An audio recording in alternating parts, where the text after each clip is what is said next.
സിബി സത്യന് അത് ഈ ഗ്രൗണ്ട് ലെവലിൽ കൂടുതൽ അറിയാവുന്നതാണ്. സിബി, അതെന്താണ് ഈ ഞെട്ടൽ മാറാത്തതിന് കാരണം? ഇതൊരിക്കലും സംഭവിക്കുന്നതല്ല എന്ന് ഇപ്പോഴും പറയുകയാണ് പ്രതിപക്ഷം. എന്താണ് ഗ്രൗണ്ടിൽ നിന്ന് ഇപ്പോഴുള്ള റിപ്പോർട്ടുകൾ? ഏറ്റവും ഒടുവിൽ വന്ന ഒരു ആരോപണം എന്ന് പറയുന്നത് കൂടുതൽ വോട്ടുകൾ എണ്ണി, അത് ഏതാണ്ട് 5 ലക്ഷത്തിൽ കൂടുതൽ, 5,38,000 വോട്ടുകൾ പോൾ ചെയ്തതിനേക്കാൾ കൂടുതൽ എണ്ണി എന്നുള്ളതാണല്ലോ. അത് പക്ഷേ പൊളിഞ്ഞടുങ്ങിയിരിക്കുകയാണ്. അത് പോസ്റ്റൽ ബാലറ്റുകളാണ് എന്നുള്ള കാര്യം തെരഞ്ഞെടുപ്പ് കമ്മീഷൻ പറഞ്ഞതോടുകൂടി ആ വാർത്ത നൽകിയവർക്ക് പോലും അതിൽ ചില തിരുത്തലുകൾ നടത്തേണ്ടി വന്നിരിക്കുകയാണ്. എന്നിട്ടും ഇപ്പോഴും ഗ്രൗണ്ടിൽ എന്താണ്? മഹാവികാസ് അഘാടി ഇപ്പോൾ പറയുന്ന കാര്യങ്ങൾ എന്തെല്ലാമാണ്? അവർ ഓരോ ബൂത്തുകളിലെയും കണക്കുകൾ ശേഖരിച്ചാണല്ലോ ഇപ്പോൾ കാര്യങ്ങൾ പറഞ്ഞുകൊണ്ടിരിക്കുന്നത്. എന്താണ് ഈ ഞെട്ടലിൽ നിന്ന് അവർ ഇതുവരെ പിന്മാറാത്തത്? മഞ്ജുഷ, ഞാൻ നേരത്തെ റിസൾട്ടിന്റെ ദിവസം പറഞ്ഞതുപോലെ തന്നെ ആ വാക്ക് ഇതുവരെ, ആ വാക്കിന്റെ ഹാങ് ഓവർ ഈ കണ്ടുകൊണ്ടിരിക്കുന്ന നമ്മളിൽ നിന്ന് പോലും മാറിപ്പോയിട്ടില്ല. അവിശ്വസനീയം എന്ന വാക്ക് അതേപോലെ അതേ ശക്തിയിൽ ഇപ്പോഴും തുടരുക തന്നെയാണ്. കാരണം എന്ന് വെച്ച് കഴിഞ്ഞാൽ നമ്മൾ ലളിതമായിട്ട് ആലോചിക്കുക, കഴിഞ്ഞ തവണ 14 സീറ്റുകൾ കരസ്ഥമാക്കിയ കോൺഗ്രസ്, കോൺഗ്രസ് പാർലമെന്റ് മണ്ഡലത്തിൽ 14 സീറ്റുകൾ കരസ്ഥമാക്കിയ കോൺഗ്രസ് 5 മാസത്തിന് ശേഷം നടക്കുന്ന നിയമസഭാ തെരഞ്ഞെടുപ്പിൽ 16 സീറ്റുകൾ കരസ്ഥമാക്കുകയാണ്. ഞാൻ ചോദിച്ചത്, ജനാധിപത്യത്തിന്റെ അല്ലെങ്കിൽ നമുക്ക് ഇനി ഏത് ഇൻകംബൻസി പറഞ്ഞാലും, എന്ത് ആന്റി ഇൻകംബൻസി പറഞ്ഞാലും, എന്ത് വികാരം പറഞ്ഞാലും ഇത്രയും വലിയ മാറ്റമുണ്ടാക്കുന്ന ഒരു സംഗതി മഹാരാഷ്ട്രയിൽ നടന്നിട്ടില്ല. നമ്മളിനി എന്തെല്ലാം ക്ഷേമ പദ്ധതികളുടെ കഥ പറയുന്നു, അവിടെ ഇറങ്ങിയ പൈസയുടെ കഥ പറയുന്നു, വൻതോതിൽ പണം ഇറങ്ങിയിട്ടുണ്ട്, അതൊക്കെ ശരിയാണ്. ഏതാണ്ട് ഒരു പക്ഷേ എനിക്ക് തോന്നുന്നത് കേരളത്തിലെ ഒരു വർഷത്തെ ബജറ്റിനേക്കാൾ കൂടുതൽ പൈസ ഒറ്റ രാഷ്ട്രീയ പാർട്ടിയുടെ കയ്യിൽ നിന്ന് മാത്രം ഒരു പക്ഷേ അവിടെ ഇറങ്ങിയിട്ടുണ്ടാവും. അതെല്ലാം നമ്മൾ സത്യമാണെന്ന് സമ്മതിക്കുമ്പോൾ തന്നെ നമ്മൾ പറയുന്നത് ഇതുപോലെ റിസൾട്ട് വരില്ല. കാരണം ഇതിന് എന്താണ് സംഭവിച്ചതെന്ന് പ്രതിപക്ഷത്തിനും പറയാൻ പറ്റുന്നില്ല. ഒരുപക്ഷെ അവർക്ക് പിടികിട്ടാത്ത ഏതെങ്കിലും സാങ്കേതിക വിദ്യയോ അല്ലെങ്കിൽ മറ്റേതെങ്കിലും തരത്തിലുള്ള അട്ടിമറിയോ എന്തും സംഭവിക്കാം അവിടെ. കാരണം മഹാരാഷ്ട്രയില് പ്രതിപക്ഷം അന്ന് ഉന്നയിച്ച ഒരു ആരോപണം എന്ന് പറയുന്നത് ഇലക്ഷന് മുന്നോടിയായിട്ട് പണം കടത്തിയത് പോലീസിന്റെ വണ്ടികളിലാണ്. കാരണം ഇലക്ഷൻ കമ്മീഷന്റെ പരിശോധന ഒഴിവാക്കാൻ വേണ്ടി പോലീസ് വണ്ടികളിൽ പണം കടത്തി എന്ന് പറയുന്ന അടക്കമുള്ള സംഭവങ്ങൾ ഉണ്ടായിട്ടുണ്ട് മഹാരാഷ്ട്രയിൽ. അപ്പം ഇതുപോലെ ഭരണത്തിന്റെ സമ്പൂർണമായ ആനുകൂല്യം ഉപയോഗിച്ച് വേണ്ടപ്പെട്ടവരെ മാത്രം നിയന്ത്രിച്ച് കൂടെ നിർത്തിക്കൊണ്ട് എല്ലാ സംഭവങ്ങളും നിയന്ത്രിക്കുന്ന സംവിധാനങ്ങൾ വൻ തോതിൽ നടന്നിട്ടുണ്ട്. ഏറ്റവും വലിയ തമാശ, അവിടുത്തെ മുസ്ലിം ഭൂരിപക്ഷ മണ്ഡലങ്ങളിൽ 22 BJP വിജയിച്ചു എന്നുള്ളതാണ്. BJP സഖ്യം മുസ്ലിം ഭൂരിപക്ഷ മണ്ഡലങ്ങൾ 22 BJP സഖ്യം വിജയിക്കുക എന്നൊക്കെ പറയുന്നത് മലപ്പുറത്ത് 22 സീറ്റ് BJP വാങ്ങും പോലെയാണ്. അതൊക്കെ അസംഭാവ്യം എന്നല്ലാതെ നമ്മൾ അതിനെ പറ്റിയിട്ട് അതിനപ്പുറത്തിന് വാക്കില്ല. അതിൽ എന്ത് സംഭവിച്ചു എന്നാണ് ഇപ്പോൾ വോട്ടിംഗ് മെഷീന്റെ തകരാറുകളെ കുറിച്ച് പലതവണ അത് കോടതി പോലും തള്ളിയ കാര്യങ്ങളാണ്. സുപ്രീം കോടതിയിൽ ഏറ്റവും ഒടുവിൽ ഒരു കേസ് വന്നപ്പോൾ പോലും സുപ്രീം കോടതി പറഞ്ഞത്, ഇത് നിങ്ങൾ ജയിക്കുന്ന സമയത്ത് വോട്ടിംഗ് മെഷീന് കുഴപ്പമില്ല, പക്ഷേ തോൽക്കുന്ന സമയത്ത് ഇങ്ങനെ കുഴപ്പമുണ്ടെന്ന് പറഞ്ഞുകൊണ്ട് എന്താണ് ഇങ്ങനെ വരുന്നത് എന്ന് തന്നെ സുപ്രീം കോടതിയും ചോദിച്ചതാണ്. അപ്പോൾ എന്ത് കുഴപ്പമാണ് സംഭവിച്ചത് എന്നാണ്. അങ്ങനെ ഒരു വിലയിരുത്തലിലേക്ക് വരാൻ പറ്റിയിട്ടില്ലല്ലോ ഇതുവരെ. അല്ലല്ല, ഞാൻ പറയുന്നത് മഞ്ജുഷ നമ്മളിപ്പോ പറയുന്നത് പോലെ ഈ പറഞ്ഞതുപോലെ ഒരു കോൺസ്പിറസി തിയറിയുടെ ലെവലിൽ മാത്രമേ നമുക്ക് കുറെ കാര്യങ്ങൾ പറയാൻ പറ്റുള്ളൂ. കാരണം ഇതിനൊന്നും തെളിവുകളില്ല.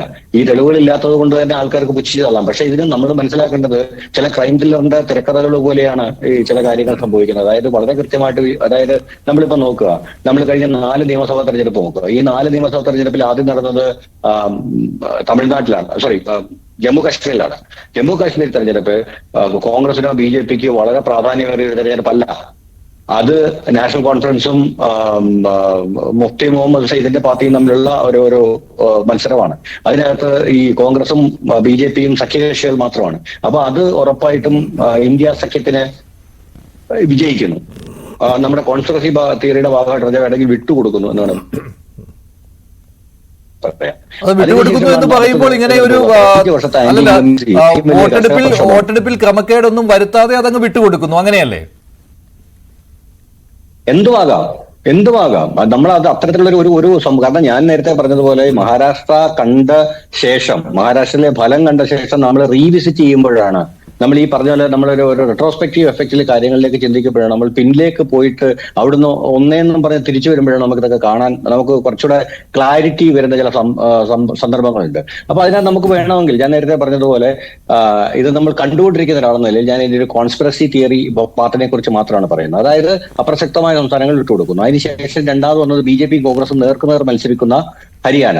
ആ ഹരിയാനയിൽ നമുക്ക് വളരെ കൃത്യമായിട്ട് അറിയാം, ഏറ്റവും കൂടുതൽ ആന്റി ഇൻകംബൻസി വളരെ ശക്തമായി നിലനിന്നൊരു സംസ്ഥാനമാണ് ഹരിയാന. ആ ഹരിയാനയിൽ കോൺഗ്രസ് പരാജയപ്പെടുന്നു, BJP വിജയിക്കുന്നു. അപ്പൊ നമ്മൾ അവിടെ മനസ്സിലാക്കേണ്ട ഒരു കാര്യം എന്ന് പറയുന്നത്, ഓക്കെ, അന്ന് എല്ലാവരും പറഞ്ഞു കോൺഗ്രസിന്റെ ഭാഗത്തുണ്ടായ അമിത ആത്മവിശ്വാസം കൊണ്ടാണ് ഇത് സംഭവിച്ചതെന്നൊക്കെ. പക്ഷെ മഹാരാഷ്ട്രയുടെ കേസിൽ വരുമ്പോൾ എനിക്ക് വ്യക്തപരമായിട്ടും ഒരു മാധ്യമപ്രവർത്തനം എന്ന നിലയിൽ അവിടുത്തെ രാഷ്ട്രീയ നേതാക്കന്മാരുമായിട്ടും അവിടുത്തെ നടക്കുന്ന സംഭവവികാസങ്ങളുമായിട്ടും വളരെ സസൂക്ഷ്മം നിരീക്ഷിക്കുന്ന ഒരാളെന്ന നിലയിൽ വളരെ കൃത്യമായിട്ട് പറയാം, ഹരിയാനയിലേക്ക് റിസൾട്ട് വളരെ പോസിറ്റീവായിട്ട് എടുത്തുകൊണ്ട്, അതായത് അവിടെ വന്ന അബദ്ധങ്ങൾ ആവർത്തിക്കരുത് എന്ന് പറഞ്ഞിട്ടുള്ള ഒരു നീക്കങ്ങളാണ് ഇവിടെ വളരെ കൃത്യമായിട്ട് നടത്തിയത്. അത് BJPക്ക് ധൈര്യം കൊടുത്തു, വേറെ കാര്യം. പക്ഷേ ഇത്തരത്തിലുള്ള എല്ലാ സംവിധാനങ്ങളും, ഞാൻ നേരത്തെ പറഞ്ഞതുപോലെ ഇവിടെ മഹായുദ്ധി അല്ലെങ്കിൽ NDA വിജയിച്ചാൽ നമുക്ക് അത്ഭുതപ്പെടാനൊന്നുമില്ല. അവർക്ക് വിജയിക്കാം, കാരണം അവരുടെ കുറെ സ്കീമുകളൊക്കെ കുറച്ച് വർക്ക് ചെയ്തിട്ടുണ്ട്.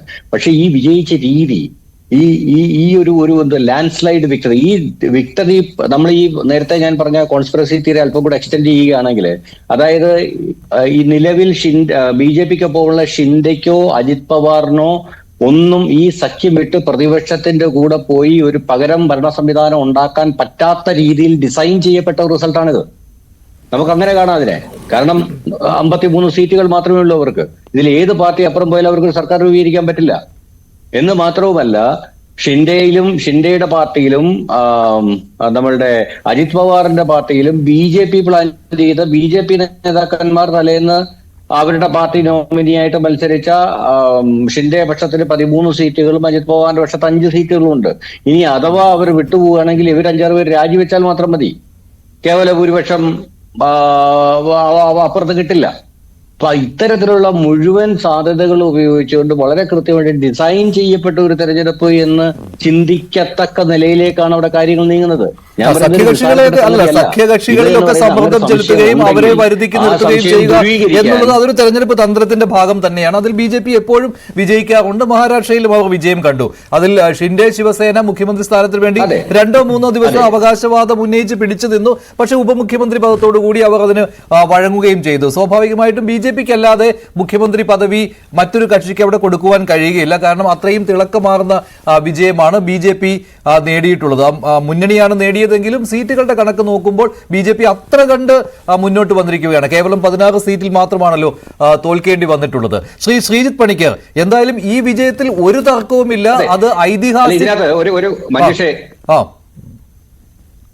മഞ്ജുഷ, ഒരു കാര്യം കൂടെ ആഡ് ചെയ്യുക. അതായത് ഇതിനകത്ത് നമ്മൾ മനസ്സിലാക്കേണ്ടപ്പോൾ ആൾക്കാർ പറയുന്നു, ഓക്കെ, ഇത് ലാൻഡ് സ്ലൈഡ് വിക്ടറിയാണ്, BJPയുടെ നയങ്ങൾക്കുള്ള വിജയമാണ് എന്നൊക്കെ. പക്ഷെ മഹാരാഷ്ട്രയില് ഈ പറഞ്ഞതുപോലെ മോദി തരംഗം, അതായത് 5 മാസം മുമ്പ് തെരഞ്ഞെടുപ്പിൽ മോദിക്ക് വോട്ട് ചെയ്യാൻ പറഞ്ഞിട്ട് ഈ പറഞ്ഞ 48 സീറ്റിൽ 31 ഇന്ത്യ സഖ്യമാണ് കൊണ്ടുപോയത്. 31. അതായത് മോദി ഫാക്ടർ ആൾമോസ്റ്റ് ഡിമിനിഷിംഗ് ആയിരുന്നു മഹാരാഷ്ട്രയിൽ. ഇപ്പൊ ഈ മോദി ഫാക്ടറിന് പകരമായിട്ട്